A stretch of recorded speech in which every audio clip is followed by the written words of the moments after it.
Assalamualaikum warahmatullahi wabarakatuh. Anak-anakku sekalian, alhamdulillah untuk pertemuan kali ini kita memasuki bab terakhir dalam pelajaran bahasa Indonesia di kelas 8, yaitu buku fiksi dan non-fiksi.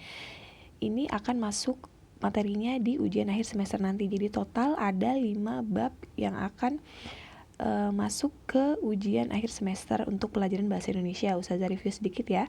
Ada teks eksplanasi, kemudian ada teks ulasan atau resensi, ada teks persuasi, ada drama, dan yang terakhir adalah bab yang ini, buku fiksi dan non-fiksi. Baik, sebelum kita memasuki pengertian buku fiksi dan non-fiksi, kita lihat dulu di sini definisi dari fiksi dan non-fiksi itu sendiri. Jika kalian melihat kata kunci, ini sangat mudah ya, insya Allah mudah diingat. Fiksi, ingat saja kata kuncinya adalah imajinasi, sedangkan non-fiksi lawannya, yaitu kenyataan. Jadi fiksi imajinasi, non-fiksi adalah kenyataan.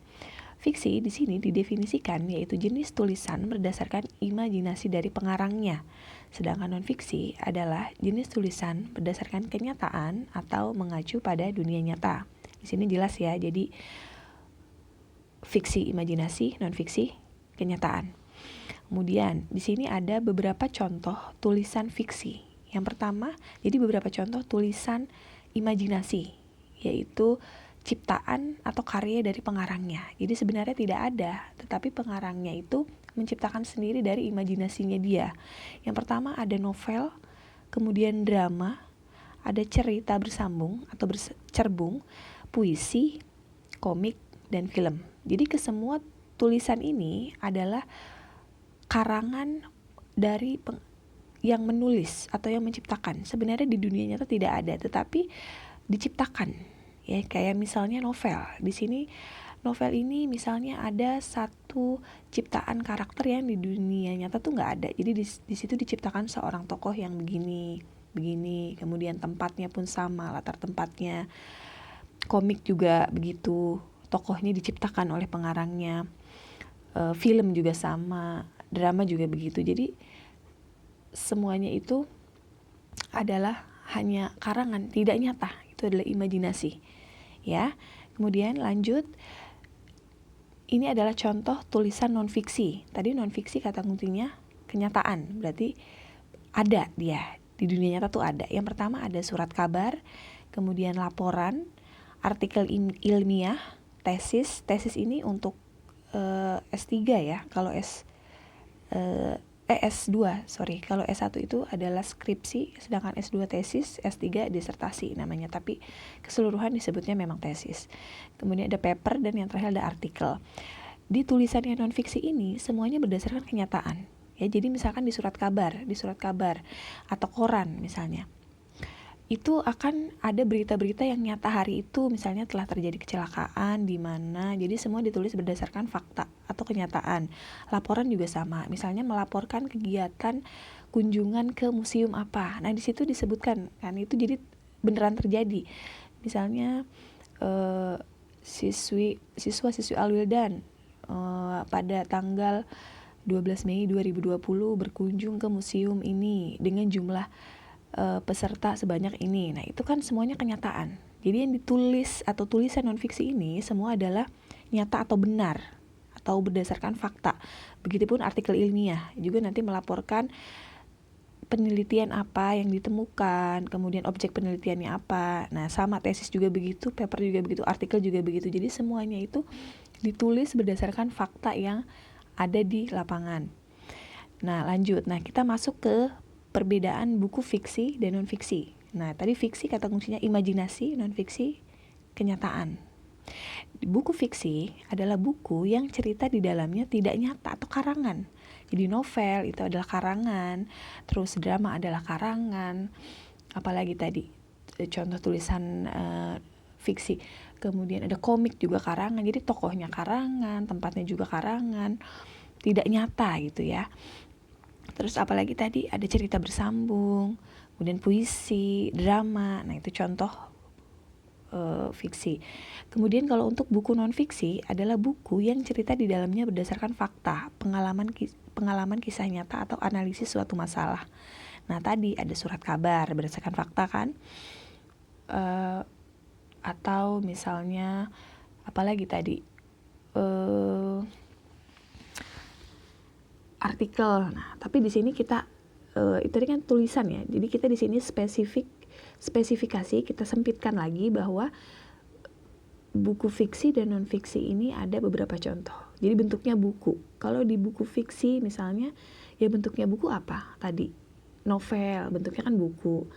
Terus apalagi ada, kalau drama kan bentuknya aksi ya, yang bentuknya buku itu ya kurang lebih misalnya novel, komik juga bisa masuk ke buku fiksi.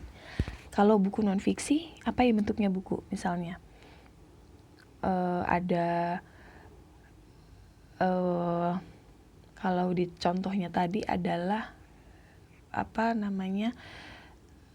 misalnya buku kiat-kiat untuk menjadi pelajar yang sukses. Nah itu salah satu contoh buku non fiksi.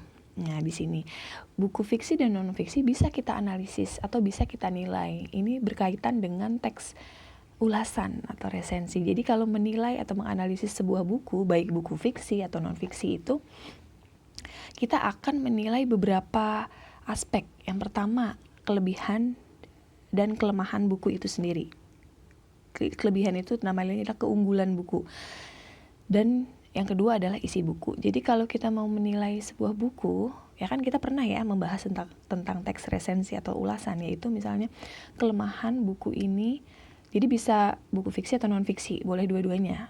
Yang penting hal yang dianalisis atau yang dinilai adalah kelemahan, kelebihan, kemudian isinya.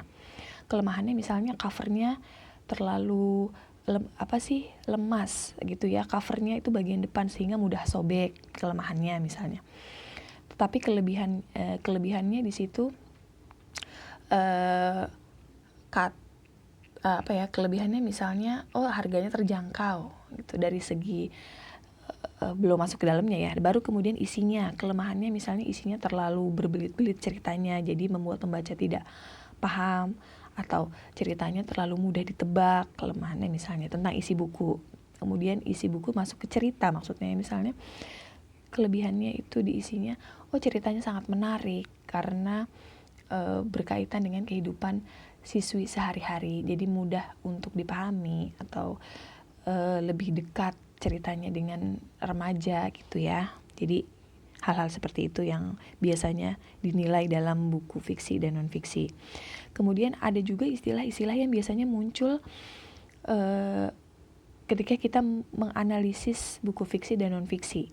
Yang pertama adalah indeks buku. Nah, indeks buku ini intinya dia itu adalah kata-kata yang disusun secara alfabetikal. Kalau di sini alfabetikal itu berurutan sesuai abjad A, B, C gitu. Jadi kayak kamus. Tapi kata-kata yang ada di indeks tersebut itu adalah kata-kata yang ada di buku itu. Misalnya buku itu tentang biologi misalnya. Nah, itu ada kata-kata istilah tentang biologi, misalnya ada yang agak sulit lah, istilah-istilah misalnya ada epidermis, ada ekologi. Nah, itu kan masuk ke E. Misalnya dari mulai abjad A itu ada abiotik misalnya. Jadi di situ istilah kata yang ada di buku itu yang dibahas di sebuah buku, dan itu terletak di belakang, di akhir buku, yaitu setelah daftar pustaka. Ini saya kasih contohnya. Nah, ini adalah indeks buku. Indeks yang pertama itu kata-katanya. Jadi ini sudah abjadnya sudah mulai dari E ya, bukan A. Jadi ini udah tengah-tengah, mungkin halaman kedua, halaman ketiga. Jadi di situ ada epidemi, epidemiologi, epidermis. Ini adalah istilah-istilah kata yang ada di sebuah buku. Kemudian ada di situnya adalah halamannya. Jadi bagian terakhir tuh adalah nomor halaman. Ada istilah katanya apa, kemudian halamannya ada berapa. Jadi ini memudahkan nanti kita untuk sebagai pembaca untuk mencari istilahnya. Misalnya epigrafi ada di halaman 120, langsung buka. Nah, itu ada di situ pengertiannya dan sebagainya. Itu adalah tentang indeks buku. Dan yang kedua ada identitas buku. Jadi istilah yang muncul itu saat menganalisis atau menilai buku fiksi maupun non fiksi, yang pertama adalah indeks buku, yang kedua adalah identitas. Identitas buku itu ada judul, pengarang, penerbit, tahun terbit, tebal halaman, dan ukuran buku. Ini sudah pernah dibahas, ini adalah contohnya. Nah, itu ada di situ identitas bukunya yang bagian A ya, ada judul buku, buku pintar sangat kecil ya, buku pintar surfing internet. Nah, terus penerbitnya apa, tahun terbitnya berapa. Nah, itu adalah bagian A, itu disebut dengan identitas buku. Ini juga ada contohnya di teks resensi ya, Nak. Jadi ini hanya pengulangan aja. Jadi istilah yang muncul itu biasanya adalah ya tentang identitas buku. Jadi kalau mau menulis teks ulasan, biasanya atasnya identitas bukunya dulu, kemudian baru masuk ke teks ulasannya ya. Nah, ini adalah kita coba contoh beberapa buku fiksi dan non-fiksi. Sekarang kalian atau kita bersama-sama coba dulu untuk menilai. Nah, ini adalah buku fiksi atau non-fiksi. Yuk, kita mulai ya. Pertama ada Soul Travelers. Soul Travelers ini bisa aja ceritakan dulu isinya. Isinya ini tentang cerita beberapa traveler atau pelancong yang berkunjung ke sebuah daerah. Kemudian di situ juga mereka menjelaskan kebiasaan-kebiasaan dari orang-orang yang tinggal di daerah tersebut. Jadi ini cerita beberapa orang yang pernah pergi misalnya ke Australia, pergi ke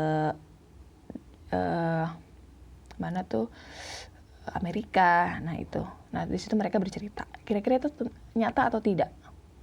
Nyata kan? Berdasarkan fakta kan? Berarti masuknya yang Soul Travelers ini adalah buku non-fiksi. Betul. Sekarang yang kedua ada Petualangan Rumi. Petualangan Rumi ini kurang lebih ceritanya itu ada sebuah mobil di situ seperti yang kalian lihat. Jadi mobil itu disulap sebagai rumah kecil atau rumah mungil yang mengantarkan Rumi dan keluarganya itu jalan-jalan gitu. Jadi mobil yang disulap menjadi rumah gitu. Jadi ini adalah cerita buat anak-anak sebenarnya gitu ya.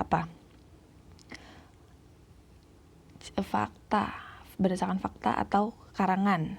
Tokoh Rumi itu ada nggak di dunia nyata? Nggak ada kan? Jadi ini adalah tokoh karangan.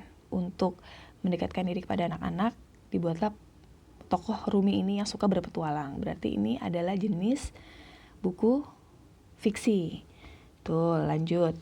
Nah, ini ada metodologi penelitian dan teknik penyusunan skripsi.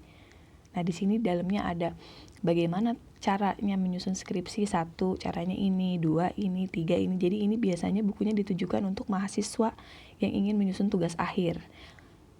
Nah, kira-kira ini fiksi atau non-fiksi? Berdasarkan fakta atau imajinasi? Fakta. Kalau yang seperti ini adalah berdasarkan fakta ya.